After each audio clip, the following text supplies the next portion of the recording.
बृहस्पतिवार की व्रत कथा। प्राचीन काल में एक राजा राज्य करते थे। वे बड़ा प्रतापी दानी था। वे प्रतिदिन मंदिर में दर्शन करने और गुरु ब्राह्मण की सेवा किया करते थे। उनके दरवाजे पर से कोई निराश होकर नहीं लौटता था। वह हर गुरुवार का व्रत और पूजन करते थे। एक दिन गरीब की सहायता करते थे, किंतु यह बात उसकी रानी को अच्छी नहीं लगती। न ही व्रत करती, न किसी को एक पैसा दान में देती थी। राजा को भी ऐसा करने से मना करती थी। एक दिन राजा शिकार खेलने वन को गए थे। घर पर रानी और उसकी दासी थी। उस समय देव गुरु बृहस्पति साधु का रूप धारण करके दरवाजे पर भिक्षा मांगने आए। साधु ने कहा तो रानी ने कहा, इस दान और पुण्य से मैं तंग आ गई हूँ। मुझे तो घर का ही काम समाप्त नहीं होता। इस काम के लिए तो मेरे पति देव भी बहुत है। अब आप इस प्रकार की कृपा करें कि ये सब धन नष्ट हो जाए। फिर 9 बजेगा बाँस, 9 बजेगी बांसुरी।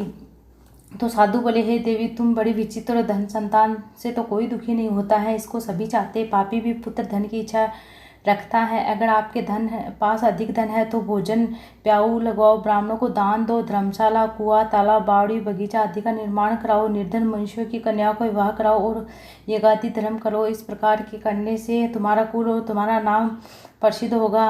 अंत में स्वर्ग की प्राप्ति होगी। किंतु रानी इन बातों से खुश नहीं। बोली, महाराज, मुझे ऐसे धन की आवश्यकता नहीं जिससे अन्य मनुष्यों को दान देती फिरूं। मेरे पास इतना समय नहीं है।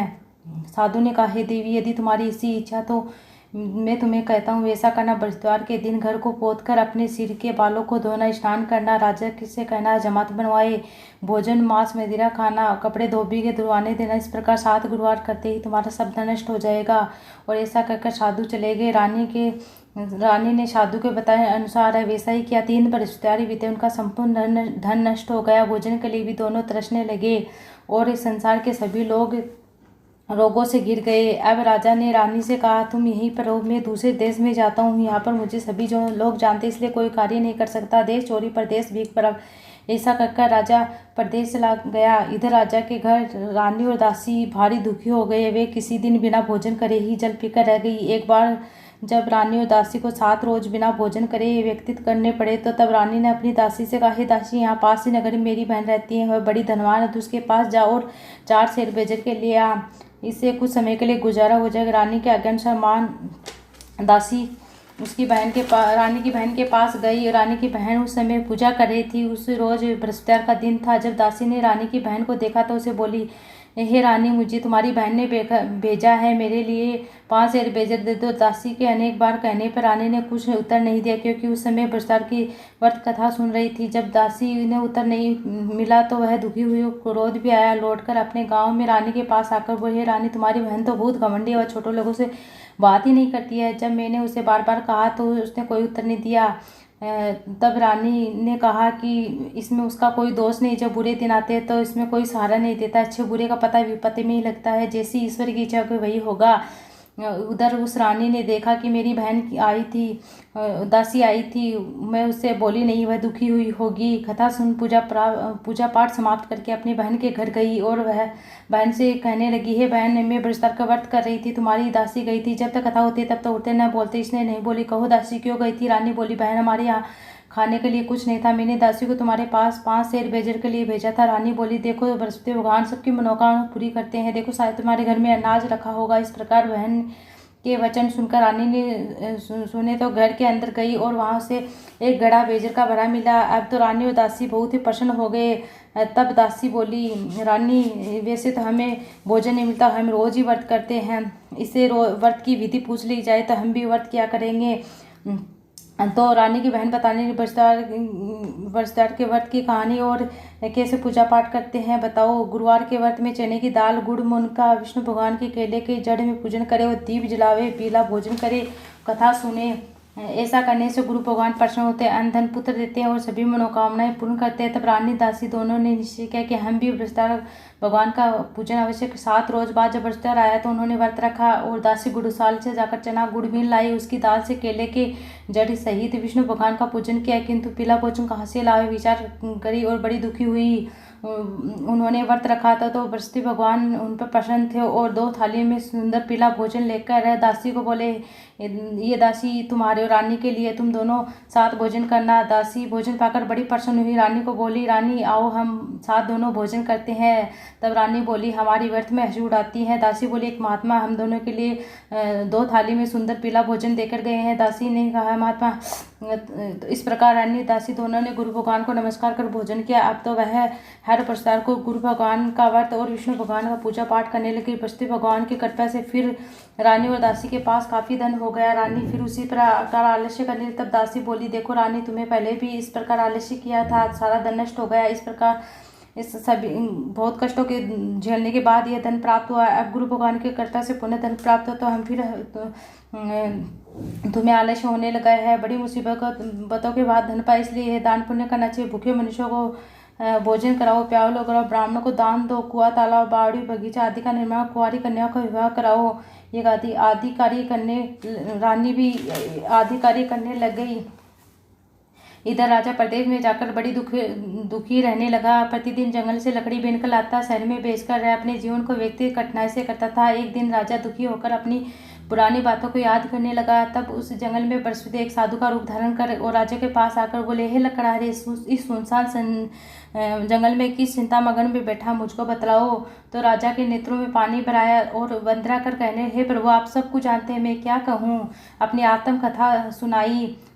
तो बृहस्पति साधु बोले कि तुम्हारी स्त्री ने बृहस्पति का अपराध किया था, जिस कारण तुम्हारी ये दशा हुई है। अब किसी प्रकार की चिंता मत करो, भगवान तुम्हें पहले से अधिक धन देंगे। देखो, तुम्हारी स्त्री ने भी गुरु भगवान का व्रत आरंभ कर दिया। तुम मेरा कहा मानकर बृहस्पति का व्रत करे, चने की दाल और गुड़ जल के लोटे में डालकर केले का पूजन करे, कथा सुने, भगवान तुम्हारी सब मनोकामना पूर्ण करेंगे। साधु को प्रसन्न देखकर राजा बोले, हे प्रभु, मुझे लकड़ी बेचकर इतना पैसा नहीं मिलता जिससे भोजन के उपरांत कुछ बचा सको। मैंने रात्रि में अपनी स्त्री को व्याकुल देखा है, मेरे पास कुछ भी नहीं जिसे उसकी खोज खबर मंगा, और कौन सी कथा कहूँ, मुझे कुछ मालूम नहीं। साधु ने कहा, हे राजा, कि तुम किसी बात की चिंता मत करो। बृहस्पतिवार के दिन रोजाना के लकड़ियाँ लेकर शहर को जाओ, तुम्हें रोज से दुगुना धन प्राप्त हुआ और भली भांति भोजन कर बृहस्पतिवार की पूजा का सामान भी आ जाएगा। बृहस्पतिवार की कथा इस प्रकार है। प्राचीन काल में एक बहुत ही निर्धन ब्राह्मण था, उसे कोई संतान नहीं थी। उसकी स्त्री बहुत मलता के साथ रहती, न ही स्नान करती, न ही किसी देवता को पूजा पाठ करती, और प्रातःकाल उठते सर्वप्रथम भोजन करती, बाद में अन्य कोई कार्य करती थी। उसे ब्राह्मण देवता बड़े दुखी थे, बेचारे बहुत कुछ कहते, परंतु उसका कोई परिणाम नहीं निकला। भगवान की कृपा से ब्राह्मण की स्त्री के गर्भ से कन्या रूपी रतन पैदा हुआ है, बड़ी होने लगी। पुरुष योग से बालिका स्नान प्रातः स्नान करके विष्णु भगवान पूजा पाठ करके बरसात के व्रत करने लगी, और अपने पूजा पाठ को समाप्त कर स्कूल जाते समय मुट्ठी जो भर ली जाती, वो पाठशाला के मार्ग में डाल जाती, जो आते समय जो बीनकर घर ले आती, वो जो सोने को हो जाते। एक दिन वह बालिका सोने के सूप में जो साफ कर रही थी, तो उसके पिता ने देख लिया, कहा, बेटी, सोने के जो को साफ करने सोने का सूप होना चाहिए। दूसरे दिन गुरुवार था, इस कन्या ने व्रत रखा और बृहस्पति देव से प्रार्थना करके कहने लगी, है प्रभु, मैंने आपकी पूजा सच्चे हृदय से की है, तो मेरे लिए सोने का सूप दे दो। बृहस्पति देव ने उनकी प्रार्थना स्वीकार कर ली। रोजाना की तरह कन्या जो फैलाती हुई जाने लगी। अब लौटकर जो बीन रही थी, तो बृहस्पति देव की कृपा से वही सोने का सूप भी मिल गया उसे। वह घर ले आए और उसे साफ करने लगी, परंतु इसकी माँ का वही ढंग रहा। एक दिन की बात है कि कन्या सोने के सूप में जो साफ कर रही थी, उस समय राजपुत्र वहां से होकर निकलता है। इस कन्या के रूप कार्य को देखकर मोहित हो जाता है, अपने महल में आकर जल्द आदि त्याग ले जाता है। और राजा को इस बात का पता चला, प्रधानमंत्री के पास अपने बेटे के पास जाता है और कहता है कि बेटे, तुम्हें किस बात का कष्ट है, किसी ने तुम्हारा अपमान किया है, कहो, मैं वही कार्य जिससे तुम प्रसन्न होगे।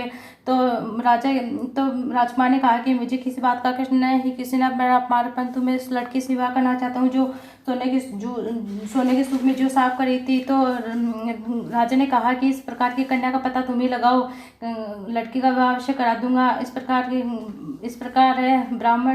मंत्री ब्राह्मण के घर गए और राजा की लड़के का ब्राह्मण देवता राजकुमार के साथ अपनी कन्या का विवाह करने के लिए तैयार हो गए। विधि विधान के अनुसार ब्राह्मण की कन्या विवाह राजकुमार के साथ संपन्न। कन्या के घर जाती पहले की भांति उस ब्राह्मण के घर में गरीबी का निवास हो गया। अब भोजन के लिए भी अन्न बड़ी मुश्किल से मिलता था। एक दिन बहुत दुखी होकर ब्राह्मण देवता अपनी पुत्री के पास गए। बेटी ने पिता को दुखी अवस्था में देखकर उसने अपनी माँ का कुशल हाल पूछा। तब ब्राह्मण ने सभी हाल का सुनाया और कन्या ने बहुत सा देकर अपने पिता को विदा किया। और इस प्रकार ब्राह्मण फिर अपनी कन्या के यहाँ गया, सभी हाल का सुनाया। लड़की बोली, पिताजी, आप माता जी को यहाँ लिया हुआ, मैं विधि बताती हूँ जिससे गरीबी ठीक हो जाएगी। आप कब तक मेरे से धन लेते रहोगे तुम। तब अपनी माँ को समझाने लगी, माँ तुम प्रातः काल स्नान आदि करके विष्णु भगवान का पूजा पाठ किया, सब दत्ता दूर हो जाएगी। परंतु उसकी माँ का वही ढंग रहा। प्रातः उठकर अपनी पुत्री के बच्चे को चुटन खा लिया। एक दिन पुत्री को गुस्सा आया, माँ को कोठरी में बंद कर दिया और दूसरे दिन कोठरी से निकालकर स्नान आदि कराकर पूजा पाठ करवाए तो माँ की बुद्धि ठीक हुई। प्रत्येक विस्तार और पूजा पाठ करने लगी और व्रत के प्रभाव से ब्राह्मण बहुत धनवान पुत्रवान हो गया। अंत में सुख होकर सौकर प्राप्त हुआ। धीरे धीरे इस प्रकार राजा जंगल से लकड़ी काट कर ले गया और उसे आदि धन मेला। राजा ने चना गुड़ आदि लाकर गुड़ा व्रत किया। उस दिन से सभी कष्ट दूर हो गए। परंतु जब दोबारा व्रत आया तो राजा व्रत करना भूल गया, लकड़हारा व्रत करना भूल गया और सहयोग तभी राजा की उस नगर के राजा ने विशाल योग का आयोजन किया। शहर में यह घोषणा करा दी, कोई मनुष्य अपने भोजन न बनावे, अग्नि न जलावे, समस्त यहाँ मेरे भोजन करने आए। जो इस आज्ञा को न मानेगा उसे फांसी की सजा दी जाएगी। इस प्रकार लकड़हारा कुछ देर से पहुंचा और वह राजा अपने साथ लेकर भोजन करा रहे थे। तो अपने महल में भोजन कराए थे। रानी के दृष्टि खूटे पर जिसका हाल लटका था वह दिखाई नहीं दे। रानी ने नीचे कही, मेरा हार इसी मनुष्य से चुराया। उसी समय पुलिस बुलाकर उसको जेल खाने में डलवा दिया। जब राजा जेल खाने में पड़ गया तो बड़ा दुखी होकर विचार करने लगा, इन्हें जाने कौन से पूरे जन्म के कर्म से मुझे दुख प्राप्त है। उसी साधु को जो जंगल में मिला था उसी समय साधु का वेश बृहस्पति साधु के वेश में प्रकट हुए और उसकी दशा को देखकर कहने, अरे मूर्ख, तूने बृहस्पति की कथा नहीं की जिसके कारण तेरे दुख प्राप्त हुए। अब चिंता मत करो, बृहस्पति के दिन जेल खाने दरवाजे पर 4 पैसे पड़े मिलेंगे, उनसे बृहस्पति का पूजन करना, सभी कष्ट दूर हो जाएंगे। बृहस्पति के दिन उसे 4 पैसे पड़े। राजा ने कथा कही। उसी रात्रि को बृहस्पति ने उस नगर के राजा स्वप्न में कहे, राजा तुमने जिस आदमी को जेल खाने में बंद कर दिया वह निर्दोष है। वह राजा उसे छोड़, तेरी रानी का हार उसी खूंटी पर लटका हुआ है, तो ऐसा मैं तेरे राज्य को नष्ट कर दूंगा। इस प्रकार है। दूसरे दिन जब राजा जग रहा है, प्रातः काल देख रहा है तो रानी का हार उसी खूंटी पर लटका हुआ है। वह लकड़हारे को बुलाकर क्षमा आदि मांग कर उसे सुंदर आभूषण देकर विदा किया। अब एक दिन राजा रानी और दासी विचार करने लगी, नहीं जाने राजा किस प्रकार होंगे, कोई खबर भी नहीं है। गुरु भगवान को प्रार्थना की। भगवान ने रात्रि को राजा स्वप्न में, हे राजा उठ, तेरी रानी तुझको याद करती है। तब राजा कहने लगा कि स्त्री खाने और पहनने की संगी होती हैं। भगवान के आज्ञा अनुसार वह अपने नगर को चल दिया। रानी को जब पता चला राजा आ रहे तो अपनी दासी को कहा, हे दासी, राजा हमें कितनी बुरी हालत में छोड़ गए थे, हमारी ऐसी हालत देखकर कहीं लौट जाए, तू दरवाजे पर खड़ जा। पहले से कुएं तालाब आदि बने हुए थे। तब राजा ने कहा है किसके तालाब और बावड़ी बाग बगीचे तक बने रानी और दासी के हैं। राजा दरवाजे पर आए तो दासी से पूछने तो यह इतना धन तुम्हें कैसे प्राप्त हुआ, तो कहने लगा हम के व्रत के प्रभाव से प्राप्त हुआ है। इस प्रकार राजा ने सोचा कि रोज सब लोग दिन में 1 बार कथा कहते हैं, परंतु मैं दिन में 3 बार कथा कहूँगा। और रोज व्रत के हर समय राजा की दुशाले में चांदी की दाल बनी रहती। वह दिन में 3 बार कहानी कहता, रोज व्रत किया करता है। एक दिन राजा ने सोचा कि चलो अपनी बहन की राजा अपनी बहन की इधर चलने लगा। एक दिन राजा ने विचार किया, चलो अपनी बहन की यहाँ हूँ। अब इस प्रकार निश्चय कर राजा घोड़े पर सवार होकर अपनी बहन के मिलने गया। मार्ग में उसने देखा कि कुछ आदमी मुर्दे को ले जा रहे। राजा ने कहा कि अरे भाई, मेरी बहुत सारी कथा सुन लो। तो उन्होंने कुछ आदमियों ने कहा कि हम तुम्हारी कथा सुनेंगे, हमारा तो आदमी मिल गया, इसको अपनी कथा की पड़ी है। तो परंतु कुछ आदमी बोले कि अरे भाई, हम तुम्हारी कथा भी सुनेंगे। ये समाचार सुनकर बहन बहुत खुशी हुई और बधाई लेकर अपने भाई के घर आई। तब रानी ने कहा, बुलाने से नहीं आई, बिना बुलाए हैं। नंद बोली, पापी मैं इस प्रकार ने कहती तो तुम्हें और संतान कैसे मिलती। प्रसिद्ध ऐसे ही हैं, जिसके मन में जो कामना होती वे सभी पूर्ण करते। जो भगवान से प्रेम पूर्वक बृहस्पति का व्रत करते, उसकी कथा सुनते हैं, सुनाते हैं, बृहस्पति उसकी समय मनोकामना पूर्ण करते। प्रेम से बोलो, जय बृहस्पति भगवान की जय, विष्णु भगवान की जय, लक्ष्मी माता की।